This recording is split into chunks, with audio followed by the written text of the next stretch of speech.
This video is brought to you by the Residents and Housing Association and the Center of Diversity, Inclusion, Community, and Equity. Please follow the Instagram and Facebook accounts for more. Elections are right around the corner, and it's time for Americans to enact our civil duty and determine who will lead this democratic nation next. At least for those who have the right to vote. We, the people of this great nation, have the utmost freedom to vote for who we want and what we want. The freedoms we afford and the democratic values we hold practically guarantee our slot as the #1 democratic nation. Well, not quite.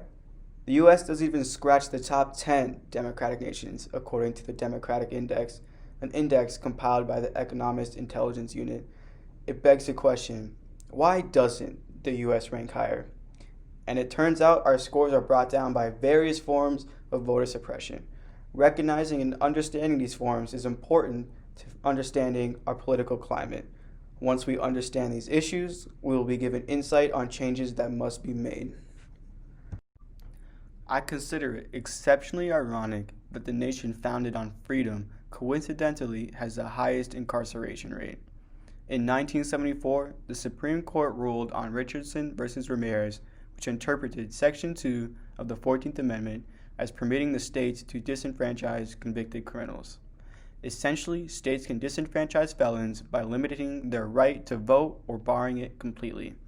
Currently, 5.3 million Americans are unable to vote due to a felony conviction, approximately 2% of the voting eligible population. The level of disenfranchisement can be considered a spectrum. On one extreme are states such as Iowa or Virginia that completely revoke voting rights, while on the other end, states such as Maine or Vermont allow all American citizens to vote regardless of a conviction, with all other states falling somewhere in between.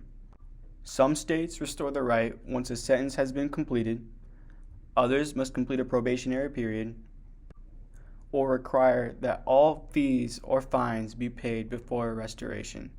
You may be wondering, why should felons get the right to vote?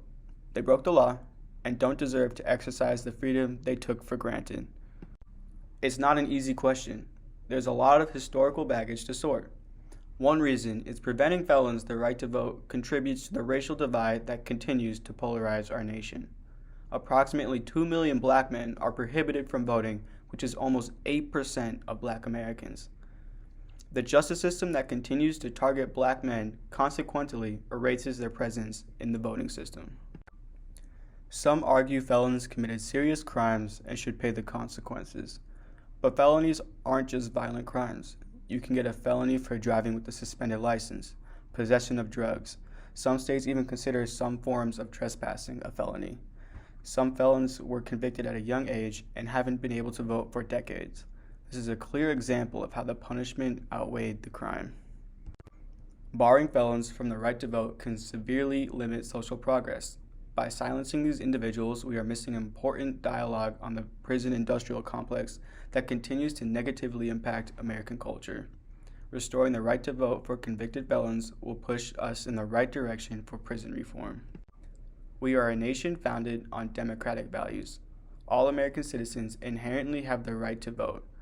Justice Earl Warren stated in 1954 that citizenship is not a right that expires on misdemeanor. If one is a citizen, they should have the right to vote.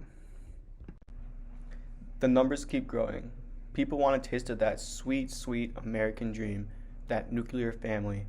The census accounts for this. Following the census, state governments redraw electoral districts to increase representation to areas that experienced enough growth. Done properly, without corruption, it allows the public to elect politicians that reflect their views. Here is a simple breakdown of gerrymandering provided by the Washington Post. Ideally, we want perfect representation, but this is difficult to achieve. So occasionally we get examples of compact unfair distribution or uncompact unfair distribution. With corruption, we end up with states like Wisconsin, North Carolina, Michigan, and Pennsylvania. These 4 states in 2018 had instances of gerrymandering where a party won a majority of state legislative seats while receiving an equal amount or minority number of votes. Consider Wisconsin. After the 2010 census, Wisconsin GOP officials were said to have drafted maps behind closed doors. Several officials, including Republican Senator Kapank, who was involved in the gerrymandering, has publicly stated the shady nature of the maps. It turns out, after the 2018 election, Democrats in Wisconsin won 53% of all the votes for the state assembly, but only got 36% of the 99 assembly seats. The lack of representational equity shines a light on the effect of gerrymandering in Wisconsin. Or North Carolina. In 2019, the North Carolinian Supreme Court judges ordered the Republican-controlled legislature to draft new maps after deciding beyond a reasonable doubt that the congressional districts are extreme partisan gerrymandering, which culminated in Republicans holding 10 of the 13 seats in the state legislature. It is predicted that the Republicans should realistically hold 8. Or Pennsylvania. Following redistricting in 2011, Pennsylvania Republicans won the same 13 legislature seats out of 18, despite statewide votes split equally between Republicans and Democrats. In 2018, grassroots organizations attempted to strike down these gerrymandered maps, but failed to get measures across in a timely manner. Currently, activists in Pennsylvania are drafting a Plan B and hope to implement new rules that prohibit gerrymandering practices such as disregarding city and county boundaries to overweigh voters into a single district. These changes would greatly impact the redistricting set for 2021. Or Michigan. In the 2018 Michigan election, Democrats won majority by about half a percentage point. However, despite this majority, they only won 47 out of 110 available seats. Assuming perfect representation, both parties should have had 55 seats each. This inequity is attributed to one party drawing legislative districts to its benefit. All 4 instances allowed Republicans to maintain majority advantage, suppressing the vote of Democrat-aligned and affiliated individuals, effectively silencing their voice. That suppression and silence lasts for 10 years, which deeply impacts the political and social growth of a state. It is important to confront the actions of responsible Republicans, but it's just as important to realize any sort of gerrymandering, for the benefit of any party, retracts from American values of freedom and the right to vote. Republican, Democrat, Green, or any partisan gerrymandering is holistically wrong, even if it benefits your political alignment. To vote, some people must go to a polling station.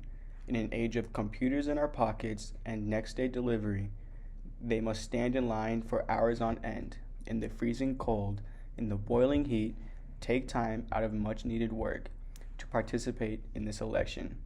Now they must do so under the added pressure of COVID-19. Without access to absentee voting, potential voters are asked to choose between the nation and their health. This explicit danger is more dangerous for some than others. For those above the age of 65, the risk is incredibly high. 8 in 10 COVID-related deaths are adults older than 65. The clear threat COVID provides will likely prevent some from stepping foot in a polling station.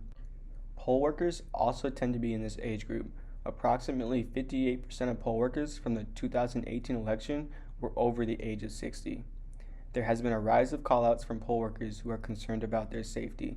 Milwaukee, Wisconsin, for instance, decreased their standard 180 polling sites to just 5 due to drops in volunteers. Finding poll worker replacements has been somewhat difficult for roughly 2/3 of jurisdictions. Such a shortage severely limits the speed to which ballots can be counted. The consequences of the pandemic also disproportionately impact communities of colors.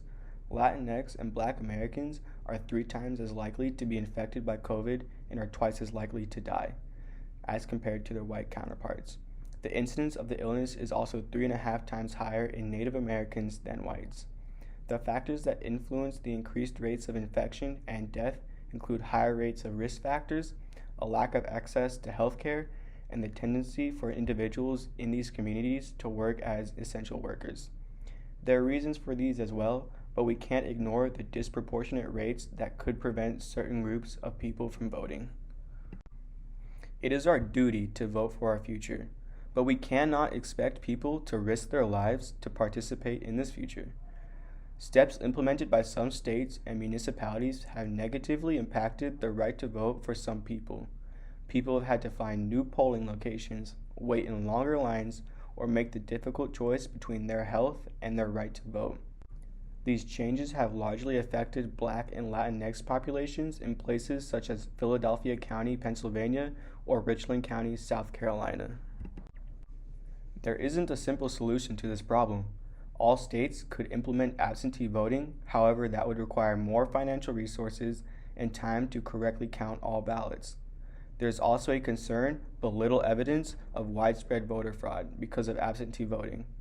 Since these decisions are left to the state, it would be exceptionally difficult to get all states behind absentee voting.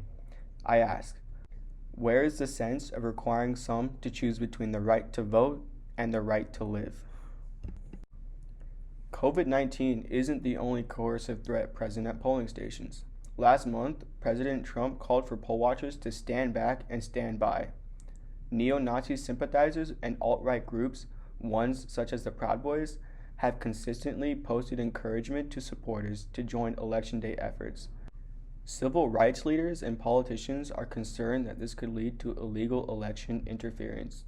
Government officials in multiple states have increased security provisions at polling stations to prevent the potential intimidation and violence. It doesn't matter if the threat is real. It matters that this threat is perceived and imminent.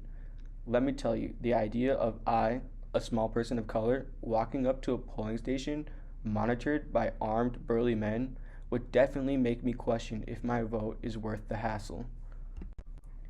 In 2013, the Supreme Court erased a key provision of the Voting Rights Act that required jurisdictions with a history of discrimination to submit any changes in voting procedures to the Department of Justice or a federal court in D.C. The Supreme Court invited Congress to draft a new formula for determining these jurisdictions.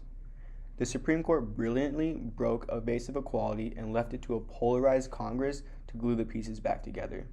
Since then, numerous states have implemented policies that burden people's right to vote. One of these instances is strict voter ID laws that require voters to present government-issued photo ID to vote. The issue of ID ownership is apparent once we consider that 11% of U.S. citizens, or 21 million people, don't have government photo identification. It isn't a simple task to get a government-issued ID either. Many Americans without ID are low income, so it isn't financially feasible to spend $75 to $175 to get issued an ID. A 2014 GAO study found that the strict photo ID laws reduced turnout by 2 to 3 percentage points in these states, which amounts to tens of thousands of lost votes in a single state. The issue is further complicated when we consider that these laws disproportionately affect minority voters. Up to 25% of Black citizens of voting age lack government-issued photo ID compared to only 8% of whites. In North Dakota, a federal court found that 19% of Native Americans lacked qualifying ID as compared to less than 12% of other voters. Some states restrict valid identification to certain forms of ID that communities of colors tend not to have, such as North Carolina prohibiting public assistance IDs and state employee IDs, which are disproportionately held by Black voters. In 2017, Georgia implemented an exact match law mandating that voters' names on registration must perfectly match their names on approved forms of identification. If one form shows Garcia and the other shows Garcia with an accent, then you would be barred from voting. This heavily impacted non-Anglicanized names, and as such, 80% of registrations that were blocked by this law consisted of people of color. What can one person possibly do to fix these systemic problems? First, you can vote. Voting is one of the best ways we can voice our opinion as a collective, especially if we vote for bills that reduce voter suppression and discrimination. Second, you can talk about it. The more people that know about the issue means more people will be down for the cause. Thank you for taking the time to watch this video. Complete the quiz linked down below by November 10th to be entered to win $125 of Zag Shop merch. As always, follow us on Instagram and Facebook for more. Thank you.